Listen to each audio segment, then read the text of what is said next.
Imagina un reloj. No uno que llevas en la muñeca ni uno que cuelga en una pared. Imagina un reloj enterrado bajo kilómetros de roca, un mecanismo que ha estado contando segundos en la oscuridad absoluta mucho antes de que el primer ser humano abriera los ojos. Durante milenios, caminamos sobre la respuesta a una de las preguntas más grandes de nuestra existencia, ignorando que el suelo bajo nuestros pies estaba gritando una fecha. Durante la mayor parte de nuestra historia, el tiempo profundo no existía. Vivíamos en un universo pequeño, cómodo y joven. En el año 1650, un hombre, el arzobispo James Ussher, hizo un cálculo matemático basado en la Biblia. Sumó linajes, reyes y profetas y llegó a una conclusión exacta, casi ridícula para nosotros hoy. La Tierra había sido creada el anochecer del 22 de octubre del año 4004 a.C., pero el mundo físico no obedecía a la tinta. A medida que la revolución industrial comenzó a desgarrar la tierra para construir canales y minas, aparecieron cosas que no debían estar ahí. Estratos de roca retorcidos, fósiles de criaturas marinas en la cima de montañas y capas de sedimentos tan gruesas que era imposible que se hubieran formado en apenas 6000 años. La tierra mostraba cicatrices de una violencia antigua que ningún texto sagrado mencionaba.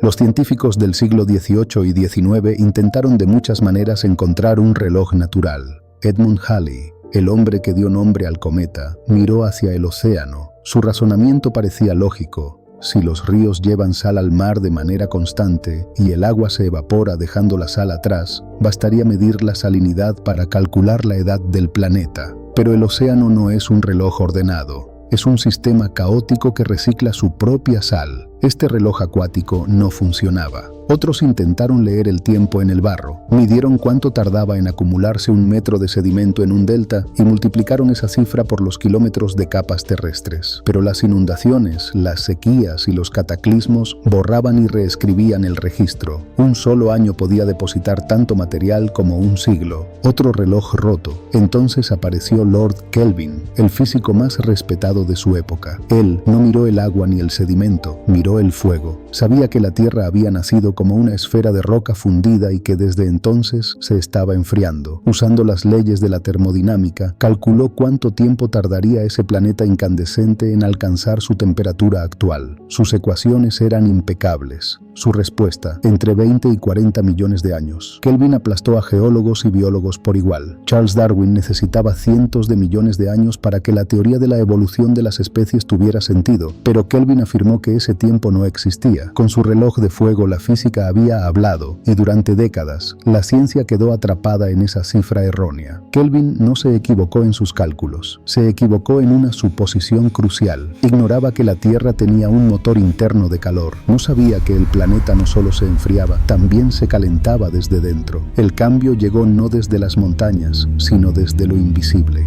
A finales del siglo XIX, en un laboratorio oscuro de París, Henri Becquerel, como vimos en un video anterior, descubrió que ciertas rocas emitían una energía extraña, capaz de impresionar placas fotográficas sin necesidad de luz.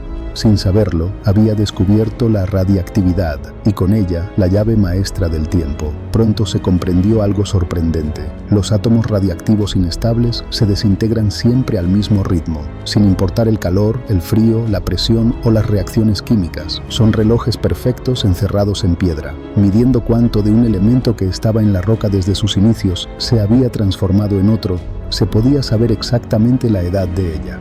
Por primera vez, la humanidad tenía una herramienta capaz de fechar el nacimiento del mundo. La física nuclear prometía responder la pregunta imposible y parecía que el misterio estaba a punto de resolverse. Pero nadie imaginaba que intentar usar ese nuevo reloj desataría una de las batallas científicas y éticas más grandes del siglo XX. Porque para medir la edad de la Tierra, un hombre tendría que enfrentarse casi en solitario a la industria más poderosa del planeta. Y todo comenzaría con un joven estudiante y una tarea que parecía, entre comillas, fácil. Para entender la edad de la Tierra, primero debemos entender la muerte de los átomos. La materia parece sólida y eterna, pero a nivel microscópico algunos elementos, llamados radiactivos, viven en un estado de autodestrucción constante y perfectamente predecible. La desintegración radiactiva ocurre cuando un átomo inestable libera energía y se transforma en otro átomo más estable. No pasa al azar. Sucede con la precisión de un metrónomo que nunca se equivoca. A principios del siglo XX, Ernest Rutherford, el neozelandés de voz atronadora y mente brillante, fue el primero en comprender el potencial oculto de la radiactividad. A partir de sus estudios sobre ella y el núcleo atómico, lanzó una idea tan simple como revolucionaria. Si conocíamos la velocidad a la que un elemento radiactivo se transformaba en otro, podríamos estimar la edad mínima de una roca. Con sus cálculos, sugirió que la Tierra debía tener al menos cientos de millones de años, mucho más de lo que se pensaba hasta entonces. Sin proponérselo del todo, había inventado el concepto del reloj geológico, que abriría el camino a mediciones mucho más precisas décadas después. Hoy, cuando se habla de fechar objetos antiguos, casi todos mencionan el carbono 14. Es el isótopo más famoso del mundo. Funciona porque los seres vivos lo incorporan mientras están con vida y empieza a desaparecer cuando mueren. Es excelente para datar momias, manuscritos o huesos de mamuts, pero tiene un inconveniente. Su vida media es extremadamente corta, apenas 5.730 años. Para medir la edad de la Tierra, el carbono 14 es completamente inútil. Usarlo sería como intentar medir la distancia a la Luna con una regla escolar. Después de unos 50.000 años, simplemente desaparece de la muestra. Este reloj se queda sin cuerda. Para leer el tiempo profundo necesitábamos algo mucho más lento, más pesado, casi eterno. Ese reloj existía y estaba hecho de uno de los metales más peligrosos del mundo, el uranio. La transformación del uranio en plomo ocurre a lo largo de miles de millones de años. Es un proceso tan lento que atraviesa eones sin alterarse. Mientras el carbono 14 es un susurro en el tiempo, el uranio es un grito que resuena desde el nacimiento del planeta. La lógica era directa: mide cuánto uranio queda y cuánto plomo se ha producido, y obtendrás la edad de la roca. Pero no cualquier roca sirve. Necesitábamos una cápsula del tiempo perfecta, un sistema que hubiera permanecido cerrado desde su formación. Esa cápsula existe y se llama zircón. Es un cristal diminuto, casi indestructible, que se forma en el magma primitivo. Cuando cristaliza, acepta átomos de uranio en su estructura, pero rechaza el plomo de manera absoluta. No lo deja entrar. Y ahí estaba la genialidad del método. Si se encontraba plomo dentro de un cristal de zircón, solo podía haber una explicación. Ese plomo había sido uranio que se desintegró allí mismo, atrapado dentro de la estructura cristalina. Ninguna contaminación externa, ninguna trampa, un sistema cerrado perfecto. En teoría, bastaba con contar los átomos y dejar que las matemáticas hablaran. En 1948, en la Universidad de Chicago, el geoquímico Harrison Brown decidió que había llegado el momento de resolver definitivamente la edad de la Tierra. Su plan era ambicioso, pero él no tenía tiempo para el trabajo lento y meticuloso que requería contar átomos uno por uno. Así que buscó a alguien joven, talentoso y dispuesto a hacer el trabajo pesado. Ese alguien fue un estudiante de posgrado llamado Clair Patterson. Brown le entregó unas muestras de zircón y le dijo, con una confianza que hoy resulta inquietante: esto es sencillo. Mide el plomo, mide el uranio y tendrás tu doctorado en un año. Patterson aceptó sin dudarlo, convencido de que acababa de recibir la tarea más fácil de su carrera. No tenía idea de que acababa de aceptar una de las misiones más frustrantes de la historia de la ciencia. No sabía que el mundo entero, el aire, el polvo, la industria moderna, estaba a punto de conspirar para arruinar su experimento antes incluso de que comenzara. Clair Patterson llegó a la Universidad de Chicago convencido de que su tarea era una formalidad, ya que solo tenía que medir plomo en unos cristales. Su mentor le aseguró que sería pan comido. Patterson, joven y brillante, entró al laboratorio con la confianza de quien cree que la ciencia ocurre únicamente en ecuaciones y tablas. No sabía que el mundo físico estaba a punto de darle una bofetada brutal. Los números no tenían sentido. Cada vez que medía una muestra, la cantidad de plomo era descomunal, hasta 100 veces mayor de lo esperado. Lavó los instrumentos con ácido y repitió el experimento. El plomo seguía apareciendo. Era como intentar escuchar el tic-tac de un reloj en medio de una explosión constante. Patterson comenzó a sospechar de todo. Analizó los reactivos químicos, contaminados, el agua del grifo, saturada de plomo. el polvo sobre la mesa, plomo puro. Con horror comprendió que el laboratorio entero estaba impregnado de suciedad industrial. Las tuberías, la pintura, las soldaduras, su propio entorno conspiraba para arruinar cualquier medición precisa. La obsesión se apoderó de él. Pasaba más tiempo limpiando que haciendo ciencia. Envolvió tuberías, fregó suelos hasta arrancar el barniz. Trabajaba con ropa mínima para no introducir polvo de la calle. Sus colegas se burlaban. Mientras otros publicaban artículos y avanzaban en sus carreras, Patterson estuvo atrapado durante 6 años en un bucle infinito de limpieza y fracaso. Chicago era imposible. El edificio era demasiado viejo, demasiado contaminado, y finalmente logró trasladarse al Instituto Tecnológico de California. Allí le asignaron una habitación vacía, y Patterson tomó una decisión radical. Si no podía limpiar el mundo, construiría un lugar donde el mundo no pudiera entrar. Diseñó algo que no existía, un laboratorio ultra limpio, equipado con un sistema de ventilación que empujaba aire filtrado hacia adentro para expulsar cualquier partícula externa. Paredes de acero y plástico, protocolos extremos. Sin saberlo, inventó las bases de las primeras salas limpias modernas, las mismas que hoy usan los quirófanos y la NASA. Era en efecto el lugar más limpio jamás construido. Las reglas para entrar eran absolutas. Nada de ropa común, duchas obligatorias, trajes completos. Patterson y su equipo parecían astronautas preparándose para otro planeta. El objetivo era eliminar hasta el último átomo de plomo procedente del exterior. Entonces, hizo la prueba definitiva. Analizó los químicos sin ninguna roca, solo el sistema vacío. La aguja del medidor apenas se movió. Silencio.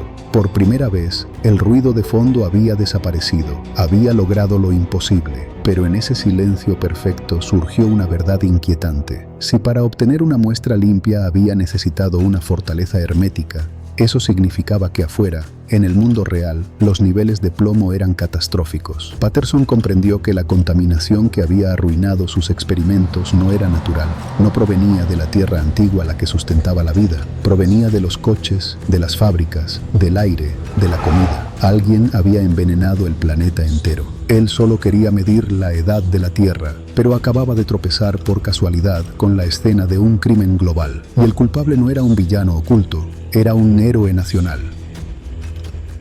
Mientras Claire Patterson limpiaba su laboratorio, debemos viajar aún más atrás para encontrar la fuente de su pesadilla. Estamos en 1920. La era del automóvil apenas comenzaba, pero los motores tenían un problema grave. Producían un golpeteo metálico violento que destruía los pistones. En una industria en pleno crecimiento, General Motors necesitaba una solución urgente para vender más coches, y para encontrarla contrató a un ingeniero carismático llamado Thomas Midgley. Midgley era un genio de la química aplicada. Probó cientos de sustancias para suavizar el funcionamiento de los motores, pero ninguna funcionaba bien o resultaba práctica, hasta que, en diciembre de 1921, probó el tetraetilo de plomo. El efecto fue inmediato y perfecto. El motor dejó de golpear y funcionó con una suavidad extraordinaria. Midgley había encontrado una mina de oro y sabía perfectamente que el plomo era un veneno peligroso. Médicos y científicos de la época lo advirtieron con claridad. El plomo era neurotóxico, dañaba el cerebro y podía ser mortal, pero el plomo era barato y, sobre todo, patentable. El etanol también funcionaba, era más limpio, más seguro y ya estaba disponible, pero cualquiera podía producirlo y no generaba monopolios. Por esa razón, General Motors y Standard Oil optaron por el plomo y crearon una empresa conjunta para producirlo a gran escala, y para facilitar su aceptación pública, el aditivo no fue comercializado como gasolina con plomo. Se le dio un nombre más neutro y técnico: etilo. La producción comenzó en 1923 en una fábrica de Deepwater, Nueva Jersey. Pronto el lugar adquirió un apodo macabro: la Casa de las Mariposas. Algunos trabajadores, intoxicados por los vapores de plomo, sufrían alucinaciones, describiendo insectos imaginarios que parecían volar a su alrededor, antes de entrar en estados de colapso físico y mental. En pocos meses, al menos 5 trabajadores murieron tras la exposición al nuevo aditivo, y decenas más desarrollaron trastornos neurológicos graves, algunos de ellos permanentes. La prensa reaccionó con horror y los titulares hablaban de gas loco y veneno industrial. El negocio del etilo estuvo a punto de ser cancelado antes de despegar. Desesperado, Thomas Midgley organizó una conferencia de prensa que pasaría a la historia como uno de los actos más infames de la ciencia corporativa. Frente a los periodistas, sacó un frasco de tetraetilo de plomo puro, se lo vertió sobre las manos, se lavó con él y luego inhaló profundamente sus vapores. Luego, así como si nada, sonrió a las cámaras y aseguró que no había ningún riesgo. Mintió, claro,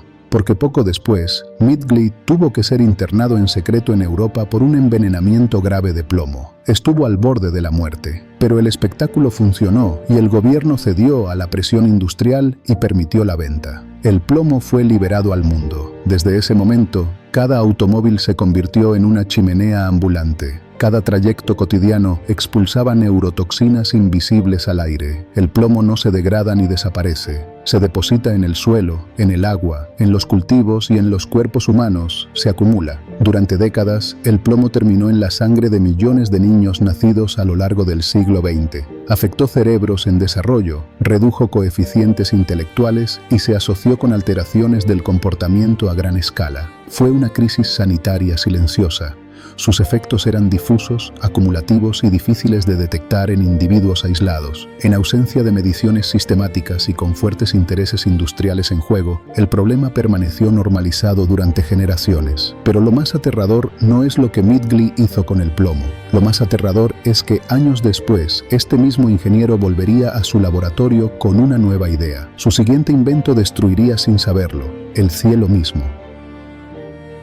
A finales de los años 20, la industria enfrentaba otro problema urgente. Los refrigeradores de la época utilizaban gases extremadamente tóxicos como amoníaco o dióxido de azufre. Las fugas eran frecuentes y mientras la gente dormía, familias enteras morían asfixiadas en sus propias casas. El progreso necesitaba un gas seguro. Una vez más, General Motors recurrió a su químico estrella. En un tiempo sorprendentemente corto, Midgley diseñó una molécula que no existía en la naturaleza, los clorofluorocarbonos, conocidos como CFCs. Comercializados bajo el nombre de Freon, parecían un milagro absoluto. No eran tóxicos, no eran inflamables, eran baratos y extremadamente estables. Podían respirarse sin causar daño inmediato. Los CFC conquistaron el mundo con rapidez. No solo enfriaron refrigeradores y aires acondicionados, sino que se convirtieron en el propulsor universal. Lacas para el cabello, desodorantes, insecticidas, inhaladores médicos. Durante medio siglo, la humanidad liberó millones de toneladas de este gas al aire con total confianza. La promesa era simple, una vida mejor a través de la química. Pero la mayor virtud de los CFCs era también su condena. Eran demasiado estables. Nada en la Tierra podía destruirlos. Ni la lluvia, ni el viento, ni los procesos químicos normales.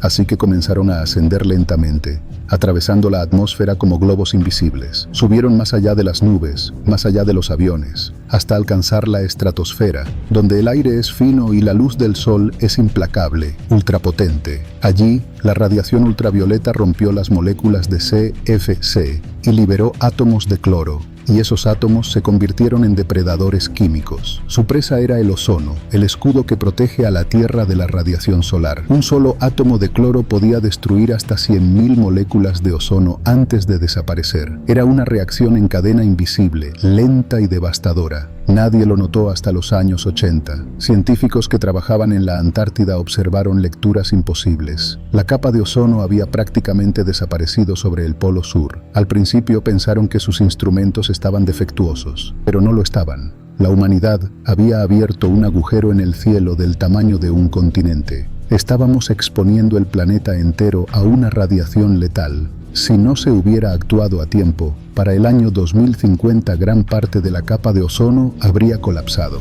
La agricultura se habría desplomado, los cánceres de piel se habrían multiplicado y los ecosistemas marinos habrían colapsado. Thomas Midgley, el hombre que solo quería arreglar motores y neveras, estuvo a punto de convertirse en el responsable de destruir toda la vida compleja del planeta. Thomas Midgley murió creyendo que era un benefactor de la humanidad, y en cierto modo lo fue, excluyendo su decisión deliberada de impulsar el plomo por razones económicas. Nos dio cadenas de frío seguras, el aire fresco y el estilo de vida moderno, pero el precio de ese confort fue envenenar el suelo que pisamos y romper el cielo que nos protege. Su legado nos enseña la lección más dura de la ciencia, que una solución perfecta hoy puede ser la catástrofe de mañana si no miramos las consecuencias. Y aquí eres tú el juez.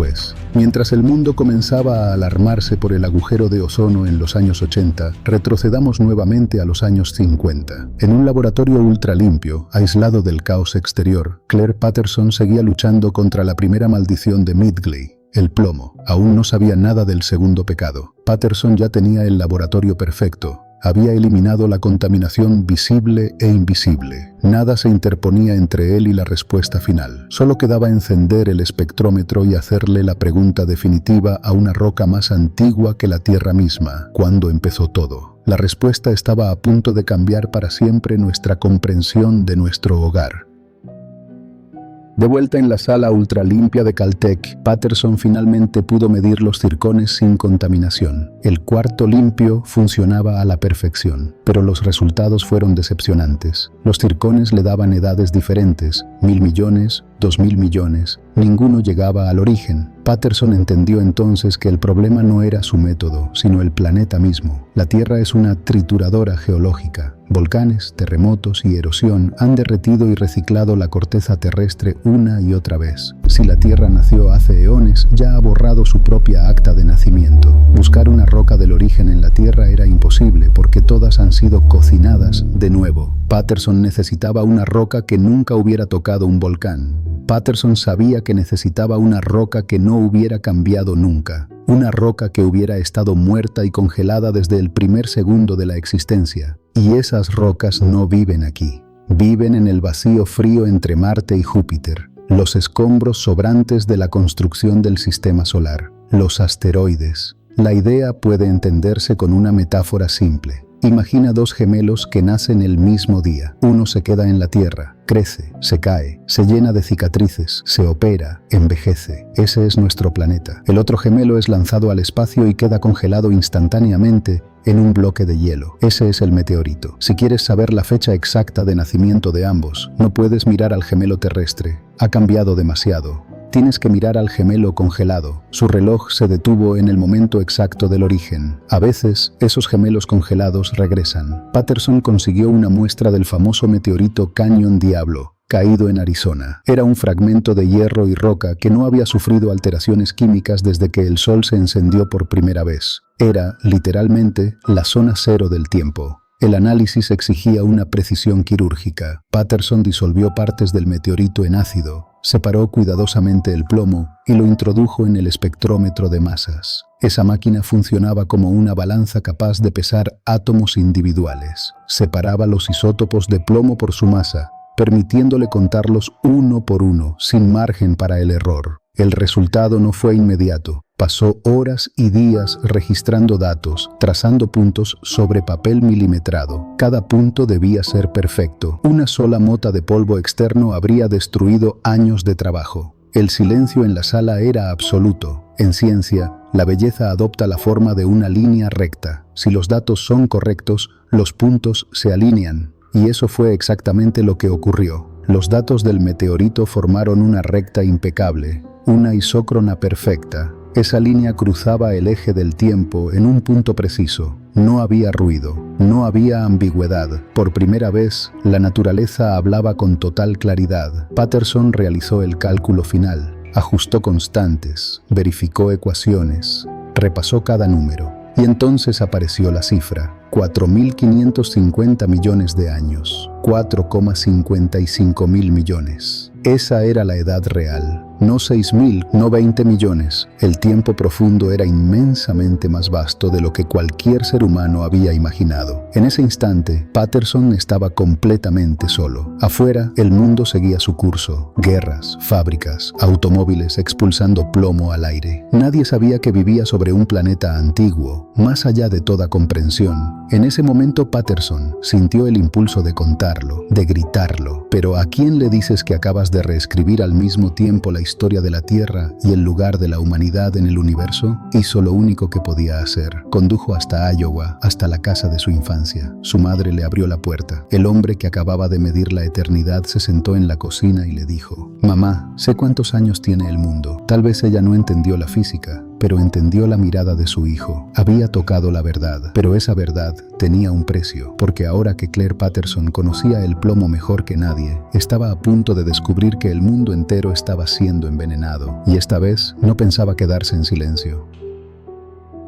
En 1956, Claire Patterson publicó su hallazgo en una revista científica, sin desfiles, ni fuegos artificiales, ni titulares en el New York Times. El descubrimiento más profundo jamás realizado sobre nuestro hogar apareció en un artículo técnico lleno de tablas y gráficas sobrias titulado «Edad de los meteoritos y la Tierra». El mundo estaba demasiado ocupado con Elvis Presley y la Guerra Fría para notar que, en ese instante, toda la historia humana acababa de convertirse en un parpadeo. Para la comunidad científica, sin embargo, fue un terremoto silencioso, 4.550 millones de años. Para comprenderlo, basta una imagen. Si la historia de la Tierra fuese un reloj de 24 horas, los dinosaurios aparecerían a las 11 de la noche, los humanos en el último segundo antes de la medianoche. La cifra de Patterson era un baño de humildad y nos mostró que somos recién llegados en esta fiesta llamada existencia. Lo perturbador no fue el tamaño del número, sino su perfección. En 1969, con el Apolo 11, las rocas de la Luna lo confirmaron, e inclusive en la actualidad, simulaciones digitales y láseres que rozan lo divino siguen dando el mismo resultado. Patterson acertó con un error inferior al 1%. Fue como disparar una flecha a la Luna a oscuras y darle a una manzana. Con ese número se cerraba una búsqueda de miles de años. Desde los sacerdotes sumerios hasta Lord Kelvin, todos habían fallado. Patterson, un chico de Iowa que solo quería hacer bien su trabajo, había fijado para siempre la edad del planeta. Ya no era una pregunta filosófica ni teológica. Era un dato, un hecho grabado en los libros de texto del futuro. Patterson podría haberse detenido allí y aceptar la fama académica para vivir tranquilo, pero su mente no se lo permitió. Recordaba el plomo, recordaba el esfuerzo obsesivo por eliminarlo y recordaba el ruido que casi destruye su experimento. Entonces miró otros datos, las concentraciones de plomo en los océanos. En un planeta normal, el plomo debería acumularse lentamente en el fondo marino, depositado durante millones de años. Pero los datos mostraban lo contrario. El agua superficial contenía mucho más plomo que las profundidades. Aquello era imposible desde el punto de vista geológico. Solo había una explicación. El plomo no provenía de las rocas. Estaba cayendo del cielo. Y lo estaba haciendo recientemente. Patterson entendió el alcance del horror. La gasolina con plomo no solo contaminaba ciudades y carreteras, estaba alterando la química de los océanos globales. El ruido, que había casi arruinado su medición, no era un accidente experimental, era una contaminación industrial masiva, extendida por todo el planeta. Pero aquí surge la ironía. Para mapear el plomo en el mundo, Patterson necesitaba mucho dinero, más del que la universidad podía darle. ¿Y quién apareció con una sonrisa y financiamiento? El Instituto Americano del Petróleo, la misma industria que vendía la gasolina con plomo. Ellos creían que estaban comprando un seguro, pensaban que Patterson encontraría que el plomo era natural y usarían su prestigio científico para calmar al público. Tenía dos opciones: guardar silencio, aceptar que su único legado sería la edad de la Tierra y seguir recibiendo fondos ilimitados, o publicar los datos, morder la mano que lo alimentaba y enfrentarse a la industria más poderosa de la historia humana. Sus colegas intentaron detenerlo. Le dijeron que estaba loco, que lo destruirían. Patterson no dudó. Escribió un artículo denunciando que la atmósfera del hemisferio norte estaba saturada de plomo industrial y lo envió a Nature. La publicación desató la presión de la industria petrolera. El mensaje fue directo y brutal. Si seguía investigando el plomo, se asegurarían de que nunca volviera a trabajar en ciencia. En ese momento, Claire Patterson dejó de ser solo el hombre que midió la edad de la Tierra. Acababa de declararle la guerra a un imperio.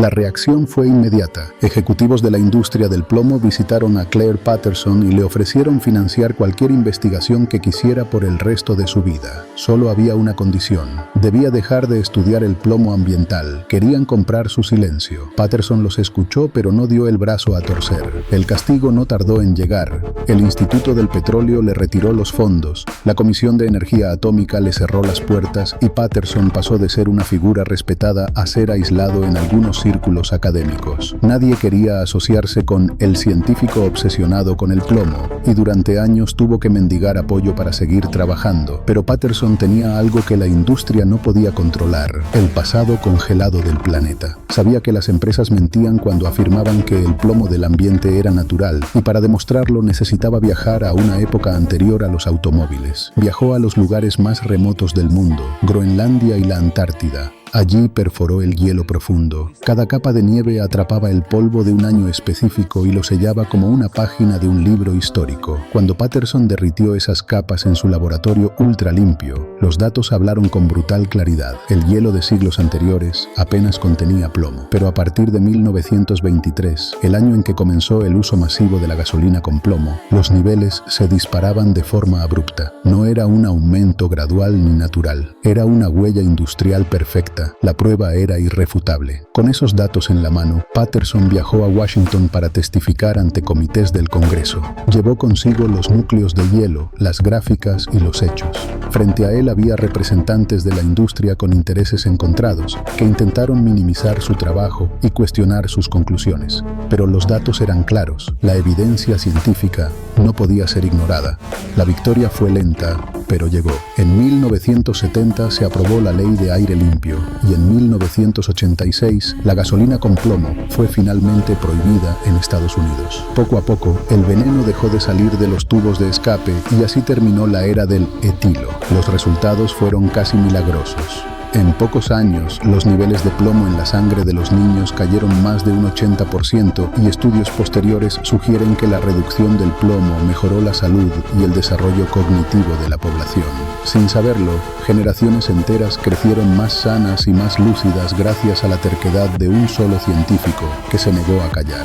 Claire Patterson murió en 1995. Nunca ganó un premio Nobel. La mayoría de la gente no conoce su nombre. Murió como vivió, más preocupado por la verdad que por la fama. Su legado no está en estatuas ni monumentos, sino en cada respiración que damos. Nos dejó dos regalos inmensos. Nos dijo cuántos años tiene el mundo y batalló para que pudiéramos vivir en él sin veneno. La historia de Patterson demuestra que la ciencia no es solo números y laboratorios. Es carácter, es la voluntad de limpiar el ruido para encontrar la verdad, incluso cuando el mundo entero intenta silenciarte.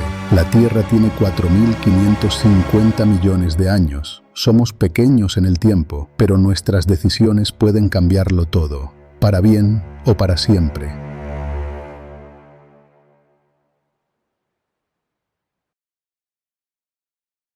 Y así, querido oyente, termina la historia de hoy. Pero recuerda, el viaje de las grandes mentes nunca se detiene. Así que sigue explorando, sigue cuestionando, y nos vemos en el próximo capítulo del Rito Histórico. Recuerda suscribirte y activar la campanita para no perderte nada. Hasta pronto.